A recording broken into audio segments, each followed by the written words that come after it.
الأخبار عاملين إيه؟ النهاردة بقى الحلقة السادسة من السلسلة، وأنا شايف إن مفيش دعم كويس منكم للقناة ولا لايك ولا حتى سبسكرايب، فما تنسوش تعملوا لايك وسبسكرايب علشان يوصل لكم كل جديد، ودعمكم هيفرق معانا جدا. فيلا بينا نبدأ الحلقة.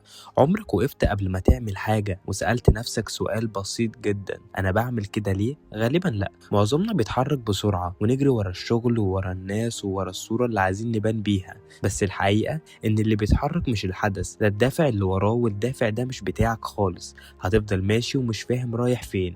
وزي ما انتوا عارفين إن احنا هنا في أنتيكا دايما بنقول احنا بنحكي عشان نفهم نفسنا مش نحكم عليها. فيلا بينا ندخل في الحلقة.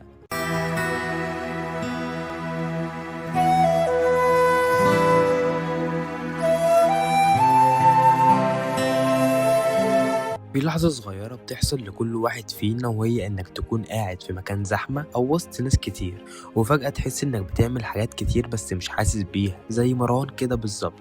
مروان ده كان شاب شاطر جدا في شغله، بس كان بيوافق على كل مشروع وكل طلب، لحد ما صاحبه سأله مرة: أنت بتوافق ليه؟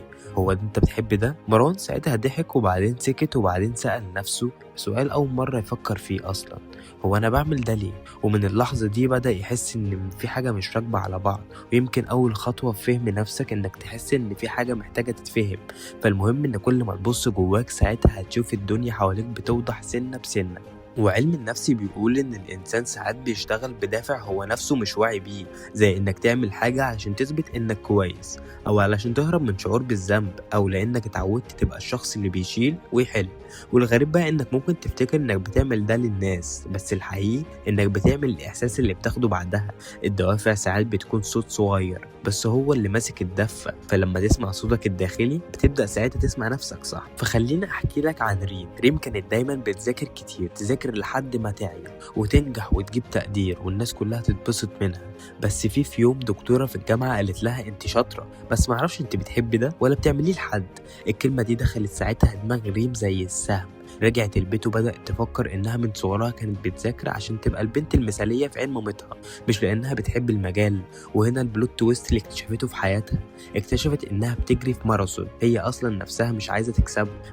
فلازم تبقى عارف إن أوقات الحقيقة بتوجع، لكن بعدها الطريق بيبان أوضح بكتير. وإحنا بنفتكر إن الموضوع نجاح أو رضا الناس، لكن الحقيقي إن كل واحد فينا عنده معنى جوه تصرفاته، ولو المعنى ده مش مفهوم أي نجاح ساعتها بيحصل بيبان ناقص. زي واحد بيكسب فلوس كتير بس مش مبسوط، أو واحد بيتشهر بس مش لاقي نفسه في اللي بيعمله. المعنى مش رفاهية، المعنى هو اللي بيركب الصورة الصح. وكل ما تفهم خطواتك بتبقى ليها قيمة ساعتها. ولما تبص جوه نفسك هتلاقي ان رأي الناس بيقل وزنه، مش عشان الناس وحشة بس علشان انك بقيت اوضح. في واحد كان بيقول: انا كنت بلبس شيك وبدقق في لبسي علشان الناس، دلوقتي بلبس علشان اكون مرتاح. التغيير مش في اللبس خالص، التغيير في الدافع. والجميل ان لما تختار دوافعك بنفسك حياتك بتتلون بلونك انت، وكل ما تكون صادق مع دوافعك حياتك بتقرب منك اكتر. وتعال احكي لك عن احمد كان بيتمرن في جيم يوميا، شكل ونظام واهتمام، والناس كانت فاكرة انه بيعمل ده علشان البنات او علشان يبقى فورمة. بس في يوم صاحبه سأله: هو انت بتتمرن كده ليه؟ احمد ساعتها رد بحاجة محدش توقعها: علشان زمان كنت ضعيف جدا وكل ضربة كانت بتفكرني اني ماليش لازمة، دلوقتي التمرين بيخليني حاسس اني موجود. هنا تفهم ساعتها ان دافع احمد كان اكتر صدق من الشكل نفسه.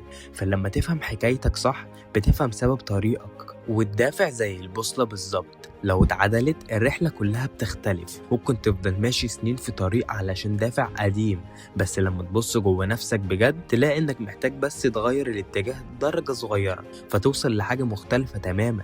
اوقات التغيير الصغير بيعمل اثر كبير. وفي اخر الحلقة احب اقولك: لو هتفتكر حاجة واحدة بس اسأل نفسك قبل اي خطوة: انا بعمل كده ليه؟ ولو لقيت الاجابة من جواك مش من الناس صدقني طريقك هيبقى اصدق واهدى واوضح. وهنا نكون وصلنا لنهاية الحلقة السادسة من السلسلة. فما تنساش اللايك والاشتراك في القناة، والحلقة الجاية هتخليك تبص لنفسك من زاوية عمرك ما كنت شفتها نهائي. سلام.